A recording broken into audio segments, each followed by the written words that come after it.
Hey, GLP-1 plus sides community. Before we jump into the podcast, please take the time to leave us a 5-star review on whatever audio platform you're listening to the podcast on. Share your story and how the podcast has helped you. This will help us get referred up in the audio platform so that we can reach more people that need our help, our support, and guidance from our doctors. Help us get loud and change things. Are you interested in understanding GLP-1 medications like Ozempic, wegovy, or Mounjaro? Then join us on the Plus Sides Cracking the Obesity Code, the groundbreaking podcast helping people change their lives one episode at a time. The Plus Sides podcast is a disruptor. We're breaking down barriers, smashing stereotypes, and sharing inspiring stories that'll leave you feeling informed and empowered. Join us every week to learn from doctors who are specialists around GLP-1 medications like Ozempic, wegovy, and Mounjaro. They'll provide you with science and facts to validate these incredible stories. But that's not all. We'll also bring you the voices of the GLP-1 Mounjaro TikTok community, real people who face the challenges of obesity-related diseases and disorders and discovered the incredible plus sides of GLP-1 medications. Our episodes are filled with heartwarming stories, laughter, and moments of triumph. You'll connect with our amazing community members who are reclaiming their health and experiencing their fullest lives. Are you ready to embark on a journey of discovery and empowerment? Tune in to the Plus Sides Cracking the Obesity Code, and together we'll change the narrative around obesity and end the stigma. Subscribe now on YouTube or your favorite podcast platform and join our incredible community. Let's celebrate the plus sides of life together, because every story deserves to be heard. Every life deserves to shine, and everyone deserves access to expert knowledge and medication. The Plus Sides Podcast. You're not alone. It's not your fault. Hey everyone, before we dive in, I really want to share something personal with you. About, I want to say like 8 to 10 months ago, after losing 100 pounds on GLP-1s and keeping it off for a long time, I started regaining out of nowhere, and I was terrified. But I also started having hot flashes and bouts of crying and snacky cravings and waking up at 3 a.m. unable to go back to sleep. It turns out I was in perimenopause. So I started hormone replacement therapy, which is also called HRT, through a telehealth called Winona that specializes in this. And it changed everything. And now I'm sleeping better and my hot flashes are all but gone, thank God. And I feel like myself again. And it turns out that you can actually start perimenopause as early as 35. And well, I'm 46 and she's here. HRT has really come a long way and there's just no need to suffer anymore. So if you're like this and you're in the same boat, you can check out buywinona.com and you can use the link in our link tree to save some money. Want the fastest working GLP-1? For half the price, Ro now offers FDA-approved weight loss injections cheaper. With results you can see faster. Lose 15% of your weight with the formula from Eli Lilly that hits not one, but 2 hormones to curb hunger and nausea. Weight loss faster. Confidence higher. Price cheaper. See if you qualify at ro.co/TV. Welcome to the Plus Sides Welcome. Podcast. I just colored my hair and I can tell it's so vibrantly purple. Oh, it's gorgeous. I love when you first do it. And all of our listening audience obviously can't hear, but you should go to YouTube. It's okay. Yeah. Go to YouTube. I want to drop this before I forget. 2 things. Okay, because I'll forget if I don't do it in the get. Hey, y'all. All right, 2 things. We have had some people say, "Oh my gosh, like I want to ask." We have people send us fan mail. Just so you know, for fan mail, we can't reply back. Which is just stupid, but we can't. So just know, like when you send it, we're going to start having a segment where we talk about like what was sent to us in fan mail. When it's nice. I'm excited. When it's not nice, I'm sorry, we're not going to feature that. But if it's nice, we will. But some people have said like, "Oh my gosh, like I can't pay and I'm worried because I want to listen to this." You don't have to pay. People that can pay and want to contribute to the movement and what we're doing and help, keep the podcast going and all of those different things, they do. They pay like $5, right? So you can. We're not going to gate knowledge from you. people who No. pay get the content early, and then people who pay also get like additional stuff. So like I have this thing on YouTube called My Moments with Mom, and I also have it on the audio for Moments with Mom, where Mom and I are kind of processing all of this and diet culture and what it means to us and stuff like that. Or we do some stuff around like when we see Senate hearings, we like to create reels that are like highlight reels, so you don't have to sit and watch all the grandstanding, which we all know I'm guilty of, just things like that. So we're trying to create like additional content so that people will get value from spending that with us. But you do not have to. Okay, this is a free educational resource. I'm doing everything in my power to create relationships with sponsors and such to be able to keep it that way. So you do not have to. Okay, so that's all. I just want to make sure you know. Make sure all of you know too that are on audio know that every other Wednesday we do lives on YouTube so that you can come and engage with us. Since the podcast was featured on ABC Nightline and Bloomberg and GMA and all of that, I have more opportunities to speak about this. And Yep. if I don't hear from you, then it's very possible, I'm going to be very candid, for me to present my perspective, right? Which is what I live, right? Which is, a middle-class white woman, right? So I think it's important for me to hear from you. And when we do these lives, we pin your comments, we ask you questions, we want to know what you think. And I really want that. So please, if you would go subscribe on YouTube, that would help us out a Yes. lot. And And as ask an all the incentive, questions. yes. And as an incentive, we are going to do a giveaway, or a love away, or whatever the heck we can say. Yeah. So I got bands. we got all the Barbie Stanleys, the whole set. And so what we're going to do is in the link of this episode and all links going forward, we want you to sign up to be a part of our newsletter so we can like send you stuff, right? And then when you do that, I'll send you back a thing to get you to subscribe on YouTube. And those are the two things we need you to do to enter to win. And then we're going to do a live on YouTube and pick the winners, right? And you win a Barbie Stanley. Hello. That'd be so fun, right? So just know that's what's coming. That This now is not a Barbie Stanley, but it's a Stanley, and it's fall. My Stanley's in the other room. I have Barbie Stanley. I got the pink one.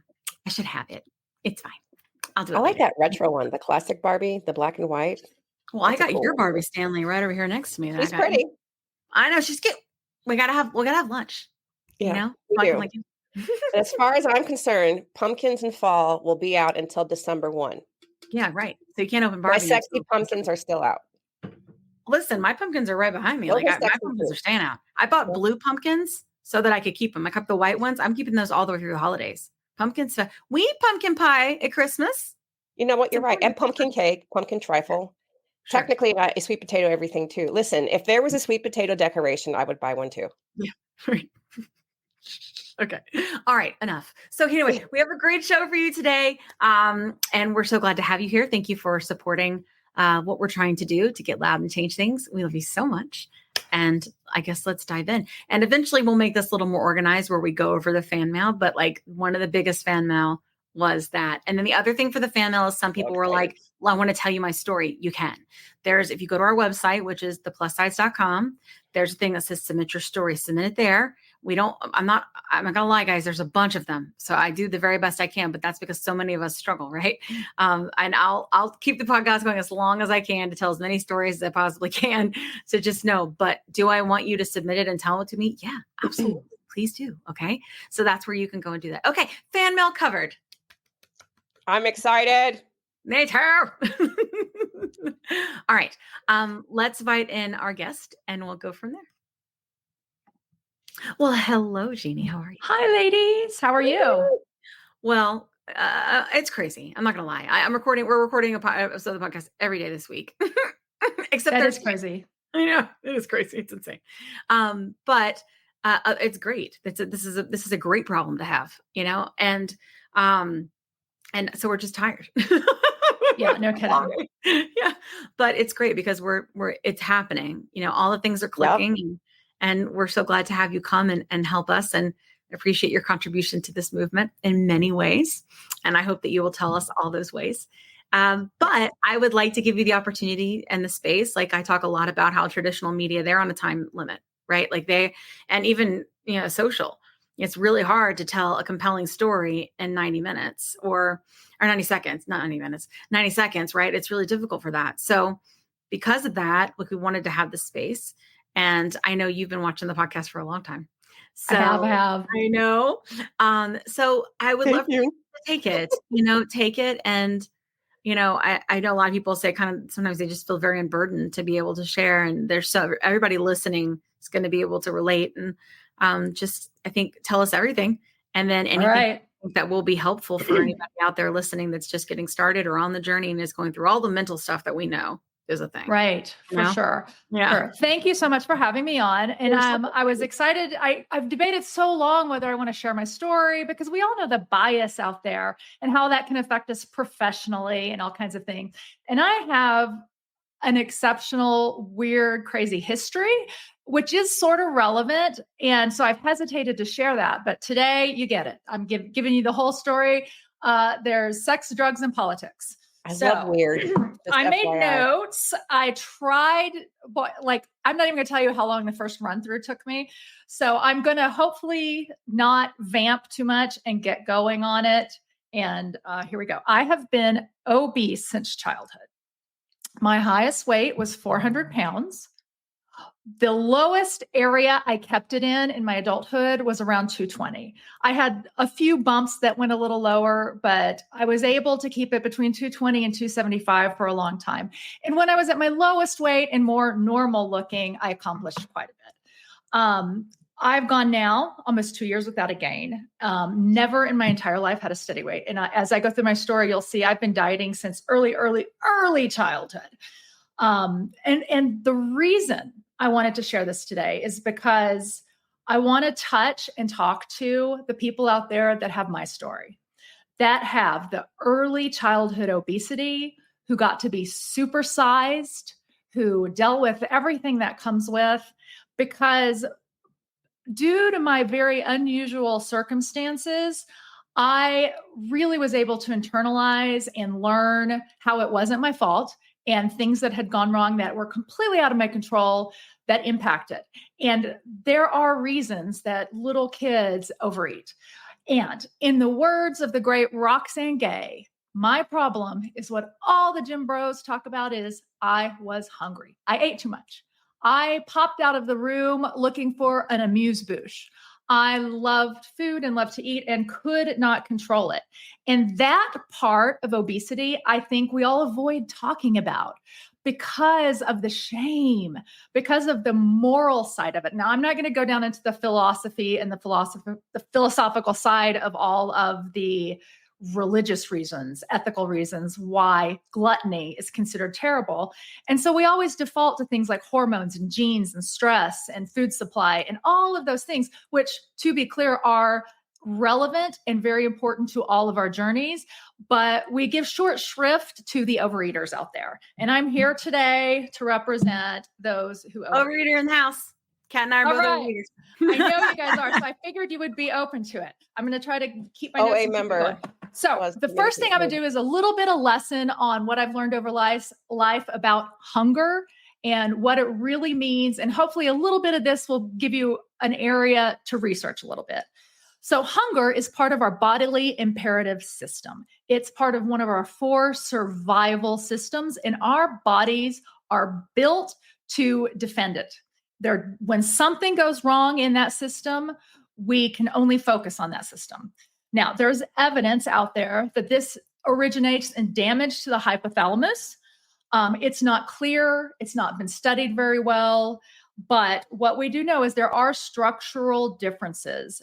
And every single time someone with that kind of damage diets and loses weight, it damages it just a little bit more. So if your obesity is one of those early on and that you've gained and lost and gained and lost and gained and lost, you're not imagining things. It is harder every single time. Were you going to say something, Kat? I was like, yeah, it was me. Gain and lost. Oh, okay, good.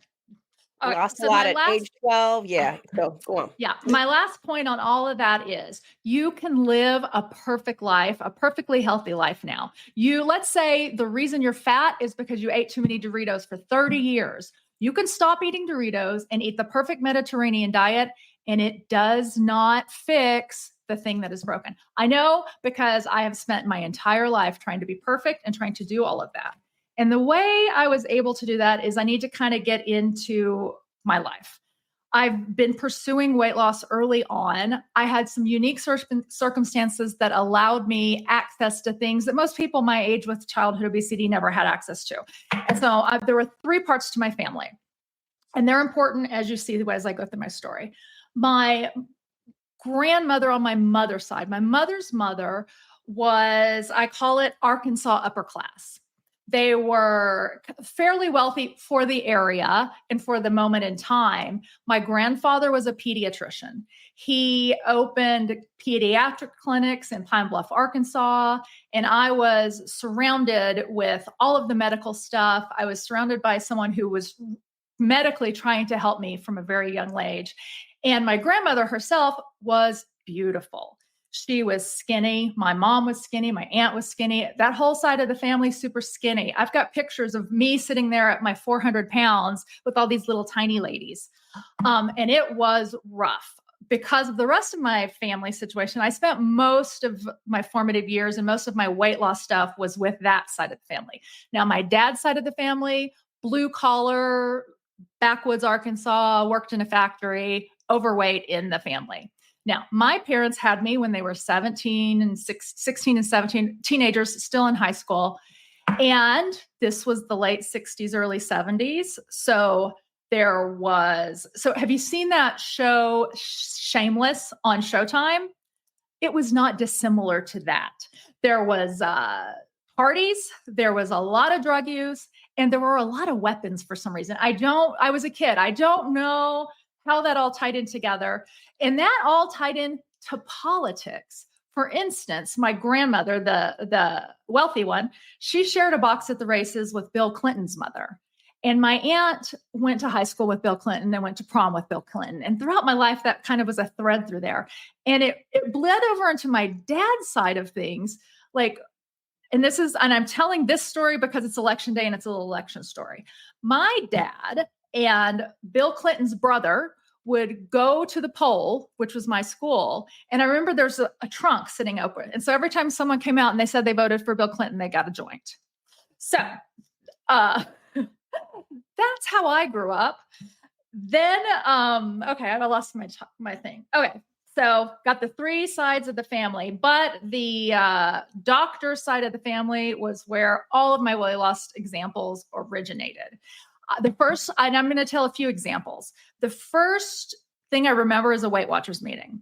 I was a little kid, dank basement, red carpeting, chain smoking, and that is where I learned about calories. I hooked onto that like it was a lifesaver. I'm like, oh my gosh, calories. And I was a calorie savant at that point. And for some reason, we just talked about French fries a lot. I don't know why. I think my grandmother might have talked to him ahead of time and said, keep her from eating French fries. So then when we would leave the Weight Watchers meeting, we would go out into this room that had these big it looked like sanding belts that would go around our waist, and we'd have to shake for half an hour. And it's like, I was a little kid, like with the chain smokers shaking the fat off. And so that was good. Then like another example of like how, people used to treat fat kids. My grandmother would drive me around in the mornings to the school bus stop because on the corner, there was a really fat little girl who was always waiting for the bus to go to school. She would stop and point at her and say, look at that little Lotta. You don't want to be that. And we would do that several times a year and watch that girl growing up as I don't know how that ended, but there was a cartoon when I was little, a comic book called Little Lotta. And it was a little girl who had too much appetite and she ate too much. And I think like, I don't remember this part, but I looked it up when I was figuring out if I wanted to talk about it. And I think she would eat and get a superpower. And then anyway, so then my grandmother would use that to try to control me, to try to keep me from eating less. Like, you want second helpings? All right, little Lotta. Or like, hey, do you really want to have that cookie, little Lotta? All of that type of stuff. Because, and Kat, I know you know this because you're the same, we're in the same kind of area of the world and growing up at the same time. Is like shaming and humiliating children was pretty much how we were raised. Like that's how you controlled people and children. And my grandmother controlled that with that type of thing, as well as the purse strings for the family, because my parents were the shameless, poor, drug using alcoholics and drug addicts. And so grandma, she would try to get me clothes, but they were very hard to find. I was very, very large. Couldn't find clothes. I remember really clearly one time she was having a big party. Now, and the Clinton people were going to be there. It's like a big, important party. And I couldn't find a dress. Like, we went everywhere, nothing in town that was appropriate for status climbing, skinny, white ladies. And so she's like, well, you're just going to have to stay up in the room during the party. And there were going to be other kids there. And I was so excited. So I had to stay up in the room during the party. It actually worked out because I love to read. And so I got to go to the library and get all the books I wanted and whatever. But she used that and said, okay, so now maybe this will help you not eat so much, because then you can find clothes and then you can go to a party. So you can imagine how all of this type of stuff influenced me later in life and helped me become like the health nut and cuckoo that I am today. All the things we did OptiFast, MetaFast, Jenny Craig. At one point, I was convinced I had Prader-Willi syndrome, and I called up my grandfather's clinic. Hang on. I called up my grandfather's clinic and made an appointment, and just showed up one day, like trying to talk to a different doctor to tell them I had Prader-Willi syndrome. And I got in big trouble for that one. So I yo-yoed all through school. By the time I was in high school, I did 300 pounds-ish, and it was awful. Like, my biggest regret in high school was that my suicide attempt was a fail. Like, I was miserable. And towards the end of high school, I'd been in band, and I was really good at it. And my band director said, if you want to go to college, we can get you into college. You're really good at this. You can have a full ride scholarship. And I'd never even thought about like that I would go to college. Frankly, I was just like, I just need to have life end. And I wasn't going to graduate from high school because I never went to high school. Like, nobody in my immediate family made me go to school.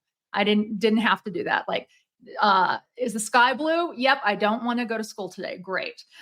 So I had half the amount of attendance my senior year of high school, and almost didn't graduate. But this band director petitioned. He talked to the school board. They got an exception. And an interesting note is auditions at this point in time were blind. So I had success in music and was able to get a full ride scholarship to college because they were blind auditions. And that started a whole theme on how I would accomplish things later in life. It was like a big light bulb, like, oh my God, if no one's looking at me, look what I can do. And so, long story short, went to college, full ride scholarship, freshman year. And here's where it gets a little tough. And the reason I'm telling the story again is because I want those who grew up and who cannot control their appetite and really like, I need to do the work. I need to change my behavior. I need to. I want you to know that even with everything that I'm about to tell you, all of this was in place before that. So, freshman year of college, my parents are picking up my stuff from the dorm. While they were doing that, my brother committed suicide. He also was large, like me, and he had seen one of the bullying aspects that I had gone through, and he was afraid he was going to have to take off his clothes in gym. Okay, so that happened.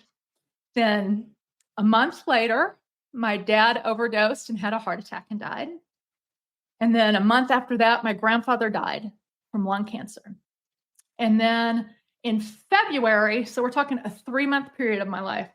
In February, my mom was in a drunk driving accident. She was the driver, and she became a quadriplegic. So that was my freshman year of college. I kept going into college. The summer after that, the diet I did, this is where you start to see how I went so deep into dieting and so deep into health, because control issues for, unpack all that, right?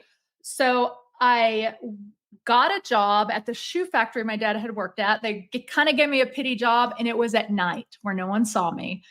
And I put together reports and did things like that and leave them on the desk. But there was a huge cafeteria that had vending machines. And this was very exciting to me. So for an entire center, and we've talked a little bit about how much touch of the tism, one of my, you know, how you eat the same foods over and over again kind of thing can happen. What I did in however long that summer was, every single day, I didn't eat during the day. When I got to my job at night, I would have one Snicker bar, one bag of microwave popcorn, and as many Diet Cokes as I could afford. And I went into my sophomore year of college looking pretty good. So it was considered a great success. That didn't last long. Everything raised and went on the yo-yo, so to speak. Let me see. Okay, so I'm going to fast forward because we're getting long here. I'm on the yo-yo for my entire life, and I'm going to talk up until I got married when I was 40. I made a quick list, and I'm going to go through it really fast like we're doing a poetry reading. All the things I did. And note, during my life, I gained and lost 100 pounds over 7 times. And that doesn't even touch the probably 100 times I gained and lost little bits here and there. So here we go. Gastric bypass, over-exercise, keto, vegan, macrobiotic, HCG, food is medicine, whole foods, leptin reset, Dave Asprey, Gary Taubes, grass-fed, whatever, ice baths. I've taken a lot of ice baths. Michael Pollan, investigating regenerative farm, share of a cow, Jason Fung, the obesity code, fasting. I took a lot of classes. I was able to get into several different schools. I took classes in neurobiology. I took classes in psychology, in sociology, in lipidology. I wanted to figure out, like, my entire life's passion was figuring out what the eep was wrong with me, because I knew it wasn't a choice. I knew it wasn't something I was doing. Let's see. I lost my track. Okay, here we go. So after all of that, I got married when I was in my early 40s. And had found a husband who was equally into fitness and all of that. And we had a perfect life. We had a perfect, healthy life. And my son was born. He could not have grown up with a better lifestyle. By that point, we had money. We were white. We lived in a great area. Like, we moved to Boulder, Colorado because it was the healthiest city in the United States. We bought houses so my son would have a 20-minute walk to and from school every day. Like, there was the poor kid, and we had all of our hippie healthy friends. My husband was an athlete, so I had plenty of those around.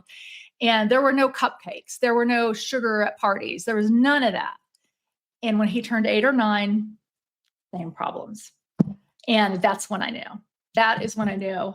And I knew I had to have a turnaround. So I had, for the last 5 years after he was 8 or 9, I was just like, okay, we're just going to be healthy and fat. That's it. There's no choice. There's no choice. And I was finally able to work through all of my issues because he was getting overweight and I could not love anybody more. And so that helped me heal a lot of things. And then the GLP-1 medications came along 2 years ago. And now I'm at 170. And I've been there 6 months now. And my son is in his senior year of high school, and he's a badass. So that's it. That's my story. Wow, that was a story. Thank you. Oh my God. Damn, That was girl. the short version. Wow. I mean, geez. Like, I It think goes to show. Yeah, I just do think it it's made me think of interesting. hereditary. Obesity is hereditary. Yeah. It is. And like, so often when we're threatened and like people are being mean to us, like I see this online all the time, like your gut reaction is like, I need to prove myself. Yes. Right. So we fall back on hormones, on these are things and things. And the reality is, I think it's for a lot of us, we do eat too much, right? We do need to eat less.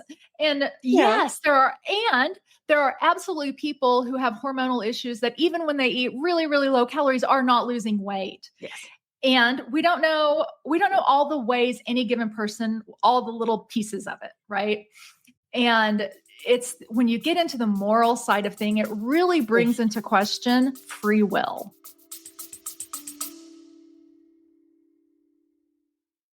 Quick pause here. I've had moments on my GLP-1 journey where insurance changes or rising costs forced me to look for a new provider. And honestly, that process can feel very overwhelming. But that's why the Plus Sites podcast is partnered with GLP Winner to give our subscribers a resource to help them make that decision easier. GLP Winner is a comparison platform that lets you explore telehealth providers in all 50 states, whether you're looking for brand name medications or compounded options. You can see pricing up front, read reviews, and get a clear picture of which provider might align best with your needs.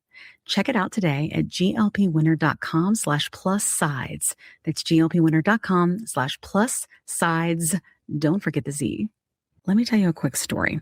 I was telling Kat how I was regaining weight after my 100-pound loss using GLP-1 medications, and I was having snacky cravings and waking up at 3 a.m., and I had hot flashes, and I was worried. But Kat was like, listen, I went through this last year. It's perimenopause, and I started HRT, and she used this company called Winona. So I started going there to see if this was something that was going with me. Turns out it was, because I'm 46, and it's been amazing. It's taken a while to find the right dose, but once I did, it's just been huge. I've been sleeping. I feel more myself again, and the hot flashes are gone, which is, geez, really bad. So I will tell you, it's just been so big for me. And so I wanted to partner with them on the podcast because obviously many of our listeners are going through this same age range and definitely are having these issues. And there's just no need for you to suffer. So if you go to the link that's in our link tree, you can click on that and save money. If you go there and you meet all the criteria, and this might be something for you to try.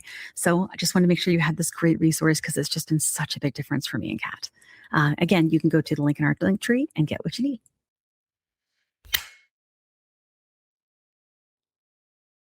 "20 seconds a week to lose 20% of your weight in a year with diet and exercise. That's the power of GLP-1s through Ro. Ro helps find the medication that's right for you, based on cost, availability, and your weight loss goals. Losing weight with GLP-1s is possible through Ro. Yeah, Because that's a whole other podcast though. So for sure. Yep. Yeah. Well, and we'll have another one. Yeah, I think so true. I mean, Kat and I have always been really open that we overeat.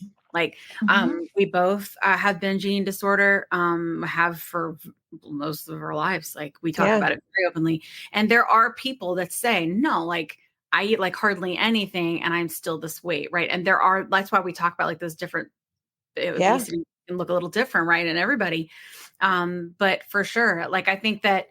What my concern always is, and like I did a clap back the other day, that girl who was clearly talking about people with Ozempic being mad for views. Guys, I made that video because I've been going through a big transition. Y'all know, I mean, everything is on this journey, right? And I made that video, and I was mad. I was a mad Ozempic girl, and I sat with it, and then I was like, I don't feel good in my soul about that. Like if I'm going to make a content, it's not going to be to shame or demean someone else, right? I want to make content that's going to people go, right? And so I took it down. And like, I think that there's a lot of things around that but people there is this like this misconception, right? I think out there ultimately that we are taking this medication to force us into a calorie deficit. Right. And we can't do it on our own. And that must mean that we're gluttonous. That must mean that we're fat and all those moral things we discussed. Right there. Which we do talk about. We talk about the podcast all the time. Yeah. And I think that for sure is a misconception, because ultimately, like if it was just about that, there are lots of things that we could take, right? There are lots of things that we could do. And they would be cheaper and easier to get, right? I have done them all. Yes. Right. And without all the stigma, we could do all that. But ultimately, like you get to this place, and I definitely want to talk about it today with our special guest, where you may be like at a weight. And like, I think Kat and I talk about this for sure. Like, and I've been talking about it lately. I think I'm in maintenance. Here's the thing. My maintenance is 230 pounds. Yep. Right. Yeah. And okay. Right? Because my numbers are good. My sugars are controlled. My inflammation is controlled, and I'm not gaining. So I think I thought or hoped that maintenance for me would be under 200 pounds. I never really considered that like a Mhm. probability or option because I have always been big. Jeannie, I'm the same. Yep. I've always been like this. So I don't, but there are people in our community that were very large and are thin. Like, Oh my gosh. Mhm. And watching the TikTok Yeah. has not been good for me in that sense because Yeah, me I neither in that way. just Yeah. added a whole other layer of like, damn it, I failed at this, right? Same. Yeah. Because I call it hostage maintenance. I have not been able to get below 170, and that's fine. I'm just accepting, I went through all Yeah. the steps of grief or whatever for, that. And it can be disappointing. Yeah, it is. And yet it is not a moral failing. And yet everyone is not going to respond. The Yes. problem is our distaste for fat people in the media and in the world. Yes. Right. Yeah. Because what about like, this is one, I struggle so hard with this, with the before and after pictures, right? Because I want to honor everyone. And we talk about like, hey, what about the fat acceptance movement? I'm like, no, this is fat acceptance, right? This is accepting that there's something medically wrong with you and you can fix it. Yes. If someone else doesn't get it, and it's exploited so hard on like my 600-pound life. They always pick the people who have the out of control appetite.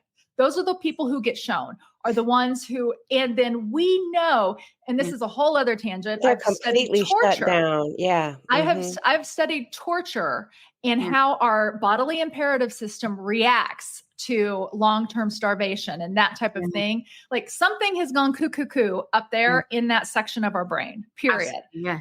And it's exploited. It's still exploited so hard. And the reality is somehow we all have to turn the lights on. We all have to make these medications available. And those before and after pictures help that.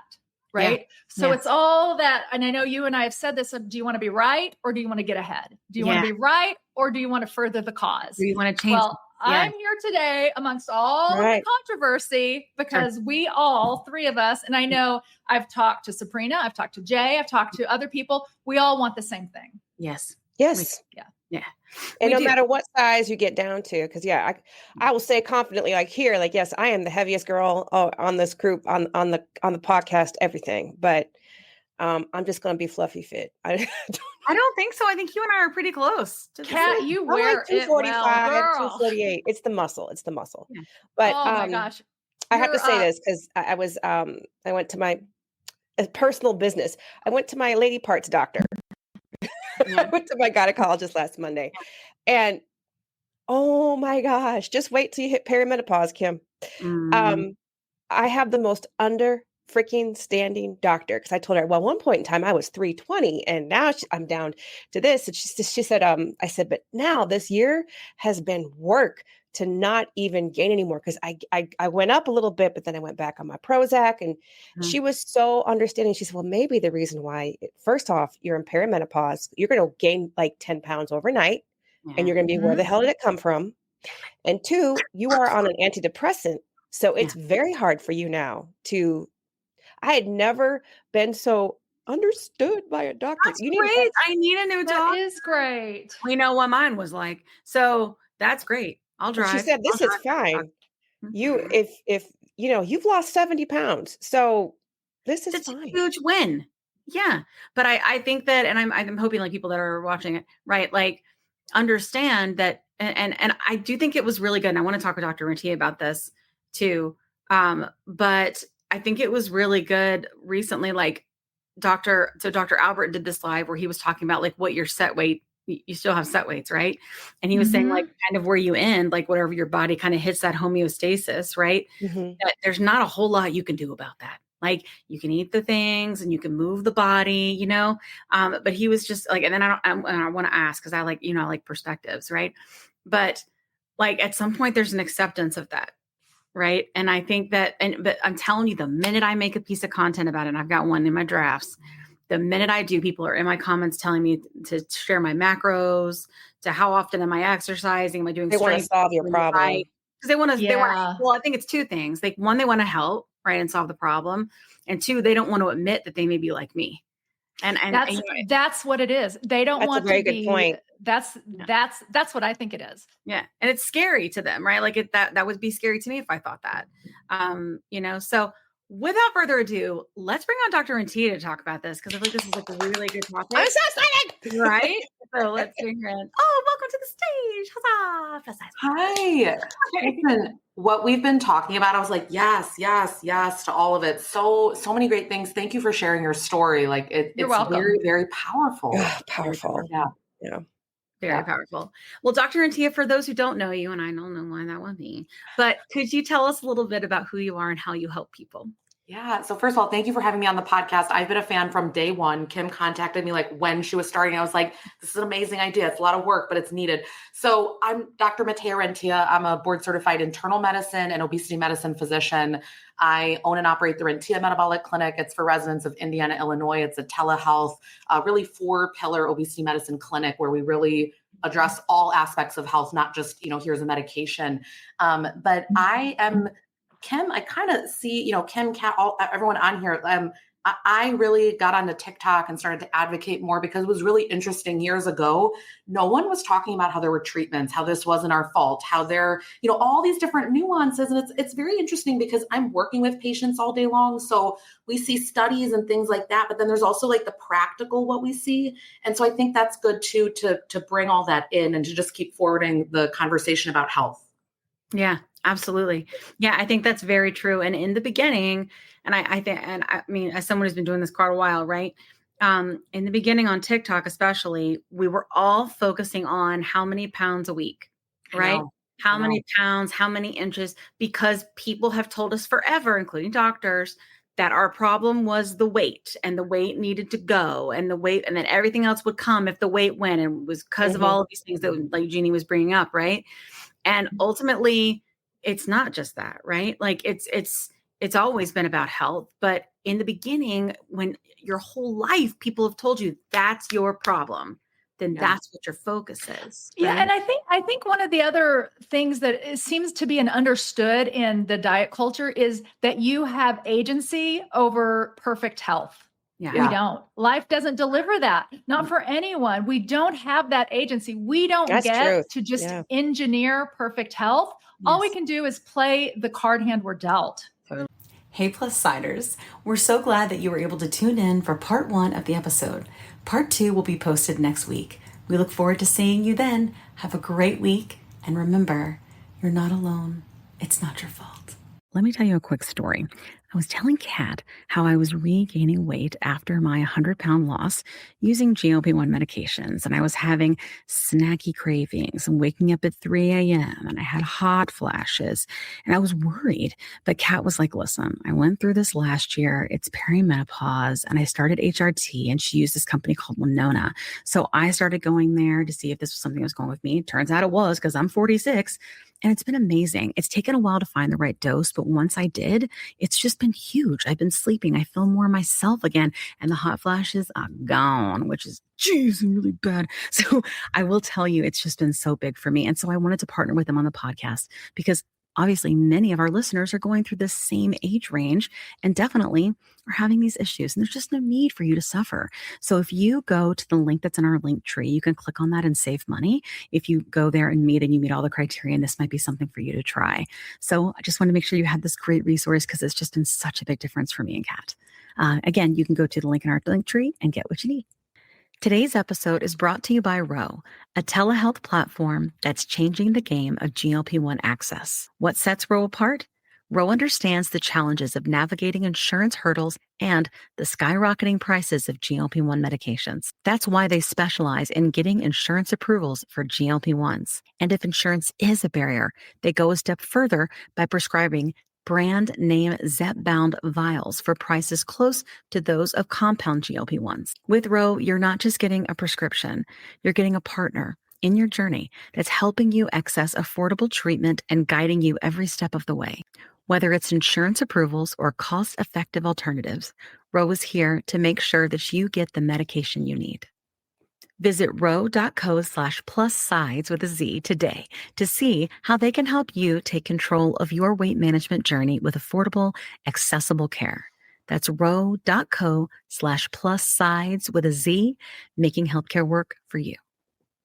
Check out the link in our show notes for more details. Are you interested in understanding GLP-1 medications like Ozempic, Wegovy, or Mounjaro?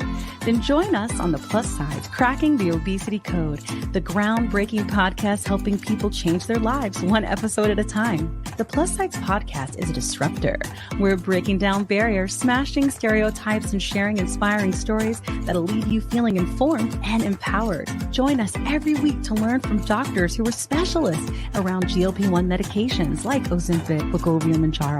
They'll provide you with science and facts to validate these incredible stories. But that's not all. We'll also bring you the voices of the GLP-1 Mounjaro TikTok community, real people who face the challenges of obesity-related diseases and disorders and discovered the incredible plus sides of GLP-1 medications. Our episodes are filled with heartwarming stories, laughter, and moments of triumph. You'll connect with our amazing community members who are reclaiming their health and experiencing their fullest lives. Are you ready to embark on a journey of discovery and empowerment? Tune in to the Plus Sides, Cracking the Obesity Code, and together we'll change the narrative around obesity and end the stigma. Subscribe now on YouTube or your favorite podcast platform and join our incredible community. Let's celebrate the plus sides of life together, because every story deserves to be heard. Every life deserves to shine, and everyone deserves access to expert knowledge and medication. The Plus Sides Podcast. You're not alone. It's not your fault.